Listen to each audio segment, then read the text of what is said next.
இதை பற்றி கவலை கொள்வது இல்லை.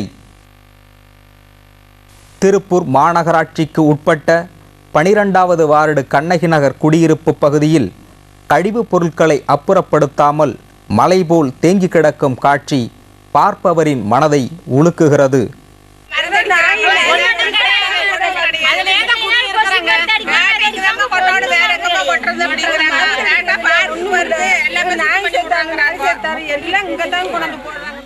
மழை காலம் வந்து கொசு தொல்லை தாங்க மாட்டேங்கிறாங்க, ரோடு போட்டு தர மாட்டேங்கிறாங்க. நாங்க என்ன பண்றது சார்? ஒண்ணுமே பண்ண முடிய மாட்டேங்க, ஒரே நாத்து சுமல். ஓட்டு மட்டும் கேட்கறதுக்கு நான் செஞ்சு தரேன், நீ செஞ்சு தரேங்கிறாங்க. கடைசியில பார்த்தா ஒருத்தரும் செய்ய மாட்டேங்கிறாங்க. கேட்க போனா நீ ஒருத்தி போட்டாம ஓட்டு செய்யுது அப்படிங்கிறாங்க. பொதுமக்கள் நாங்க என்ன சார் பண்றது? எங்க வீட்டு பக்கம் நாங்க பொதுமக்கள் நாங்க எப்படி பாடுபட்டு சோறுங்கிறதா? குழந்தைகளுக்கு ஊசி போட்டுருக்கிறதா? குழந்தை குட்டிகளால பாதிக்கு, பெரியவங்களையும் பாதிக்கு, எல்லாமே பண்ணு. அப்ப இருக்கிறக்கப்போ சுகாதாரம் பார்த்து எல்லாம் சரி பண்ணாதான் சொன்னாலும் இதமா வராம இதமா வராம ஒருத்தர் வரவங்க காணும், ஒன்னையும் காணும். குழந்தைங்க வச்சுட்டு எப்படி இருக்கிறது என்ன பண்றது புரியல. செஞ்சு தரல, இதுக்கு முன்னாடி உள்ள கலைஞர் ஆட்சியிலும் செஞ்சதில்ல. இப்ப அம்மா ஆட்சி வந்துருச்சுங்க, கண்டுக்கிற மாட்டேங்கிறாங்க. நாங்க இந்த நாத்தத்திலேயே தான் குடியிருக்கோம், சாப்பிட முடிய மாட்டேங்க. என்ன பண்றாங்க? இதுக்கு ஒரு வழி செஞ்சு கொடுங்க எங்களுக்கு. மக்கள் குடி இருக்கணும். அடிக்கடி நோடின்னு குழந்தைய தூக்கிட்டு போறோம், வாந்தி பேதி ஆகுது. திருப்பூர் அவிநாசி ரோட்டிலுள்ள வளையங்காடு நகராட்சி பள்ளிக்கு அருகில் கொட்டப்படும் குப்பைகளும் நாய்களின் தொல்லையாலும் சுகாதாரக்கேடுகள் நிறைந்து காணப்படுகிறது. தொற்றுநோய் பரவும் அபாயங்கள் நிறையா இருக்குது. இந்த இடத்துல ஒரு பெரிய நாய் கூட்டம் மேய்ஞ்சிக்கிட்டு இருக்குது. எல்லா கழிவுகளும் இங்கே கொட்டப்படுறாங்க. மக்களும் இதை கொஞ்சம் பொறுப்பாக ஒரே இடத்துல கொட்டி அள்ளுங்கிற பொறுப்புக்கு எல்லாருக்கும் வேணும். நகராட்சி மாநகராட்சியும் இதற்குரிய நடவடிக்கை எடுத்தால் இங்கே எல்லாருக்கும் நல்லாயிருக்கும். ஏன்னா கிட்டேயே வர முடியல. 50 அடி தூரம் வரும்போதே மிகப்பெரிய கெட்ட வாசனை, துர்நாற்றங்கள், சாப்பாட்டு கழிவுகள் எல்லாத்தையும் கொண்டு வந்து இங்கே கொட்டுறாங்க.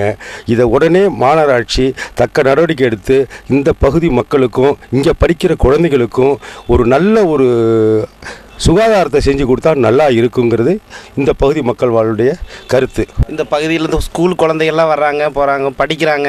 1ஆவதுலேருந்து 10ஆவது வரைக்கும் ஸ்கூல் பகுதி வசதி இருக்குது. ஆனால் குழந்தைகள் படிக்க சுகாதாரமான ஒரு இட வசதி இல்லை. இங்கே நாய்கள்லாம் தொல்லை அதிகமாக இருக்குது. குப்பை கூலங்கள்லாம் அதிகமாக ரொம்ப அசுத்தமாக இருக்குது. சொறி நாயெல்லாம் நிறையா இருக்கிறனால மக்களுக்கு நோய் பரவுது, மலேரியா காய்ச்சல்லாம் வருது. இதனால் வந்து இந்த பகுதியில் வந்து நகராட்சி வந்து உடனடியாக தக்க நடவடிக்கை எடுக்குமாறு கேட்டுக்கொள்கிறோம்.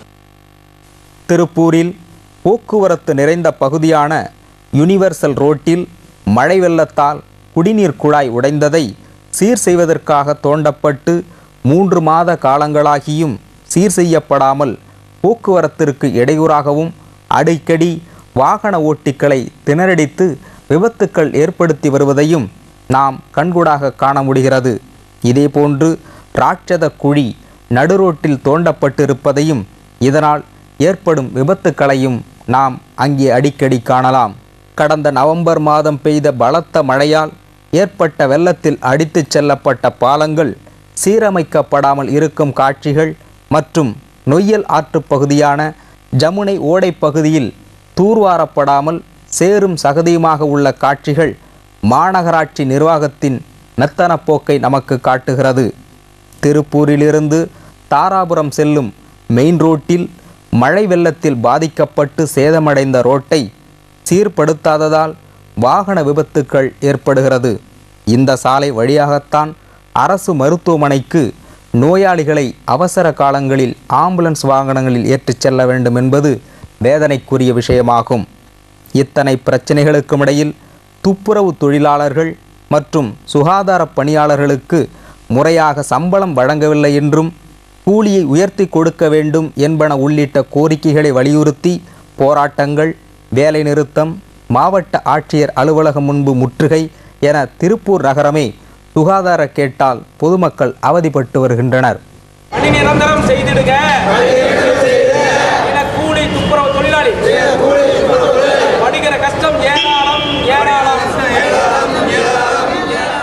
காலையில் 5:30க்கு உள்ளே வந்தால் மதியம் 2 மணி வரைக்கும் கஷ்டப்படுறோம்.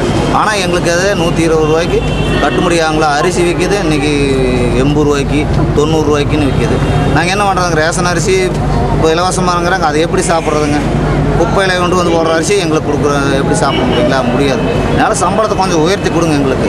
இது பணி வந்து நிரந்தரம். நாங்கள் 6-7 வருஷமாக செஞ்சுட்டு இருக்கிறோங்க. இந்த சம்பளமெல்லாம் எங்களுக்கு கட்டுப்படி ஆகாதுங்க. எப்படி கட்டுப்படி? டீ இன்னைக்கு 8 ரூபாய்க்கு விற்கிது, தோசை வேணால் 5 ரூபாய்க்கு விற்கிது. எப்படி சாப்பிட்டு கட்டுப்படி ஆகாதுங்க. இன்றைக்கி வந்து பால் வேலை, கரண்ட்டு பில்லுங்க, பஸ் பேரு எல்லாமே வீட்டு வாடகை. இன்றைக்கி சம்பளம் வந்து கரெக்டாக 10ஆம் தேதி 20ஆம் தேதி தான் கொடுக்குறாங்க. 31ஆம் தேதியெல்லாம் சம்பளம் கொடுத்துருந்தாங்க. நாங்களாம் வீட்டு வாடகை தான் இருக்கிறோம். நாங்கள் எப்படி வாடகை கட்டுவோம், எப்படி சாப்பிடுவோம்? வீட்டுக்காரர் வந்து எங்களை காலி பண்ண சொல்கிறாங்க. நாங்கள் காலி பண்ணிட்டு நாங்கள் எங்கே போவோம்? இதெல்லாம் யாருமே கேட்கறது இல்லைங்க. அதிகாரிகளும் இதை பற்றி கண்டுக்கிறது இல்லைங்க. டாலர் சிட்டி என்று அழைக்கப்படும் திருப்பூர் நகர் இன்று சுகாதார சீர்கேட்டால் அழிந்து வரும் நகராக இருந்து வருகிறது.